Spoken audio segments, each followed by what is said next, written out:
మన పూర్వీకులు కానీ పెద్దవాళ్ళందరూ. అండ్ గౌరవం కూడా అలాగే దక్కేది. మీరు నేను కూడా మన టీచర్స్ అంటే ఇప్పటికీ మనకు పేర్లు గుర్తుంటాయి. వాళ్ళు ఎక్కడైనా కనిపిస్తే మనకు ఒకలాంటి భయం, భక్తి వచ్చేస్తుంది. కానీ రాను రాను ఏమైపోయింది అంటే టీచర్లు అంటే ఒకలాంటి చులకన భావం అనేటువంటిది వచ్చేసింది ఆల్రెడీ. మరి ఈ టీచర్లు అంటే చులకన భావం ఎందుకు వచ్చింది ఏంటి అంటే మనం యాజ్ యూజువల్ మాట్లాడుకున్నట్టు పిల్లలకి ఎప్పుడు గౌరవం ఉంటుంది అంటే తల్లిదండ్రి వాళ్ళ గురించి గౌరవంగా మాట్లాడినప్పుడు, లేదా వాళ్ళ యొక్క విలువని తెలియజేసినప్పుడు.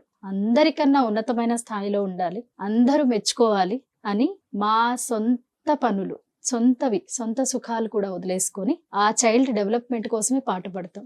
మా అంత స్వార్థపరులు ఎవరు ఉండరు. సొంత బిడ్డ కాకపోయినా ఆ బాధ్యతను తీసుకొని పేరెంట్స్ మనకు అప్పచెప్పారు, తనని ఉన్నత స్థాయికి తీసుకెళ్ళాలి అనేటువంటిది ఆలోచించే ఒకే ఒక వృత్తి ఉపాధ్యాయుడు. మరి ఇవాళ గౌరవం తగ్గిపోయింది అంటే చాలా బాధాకరమైన విషయం.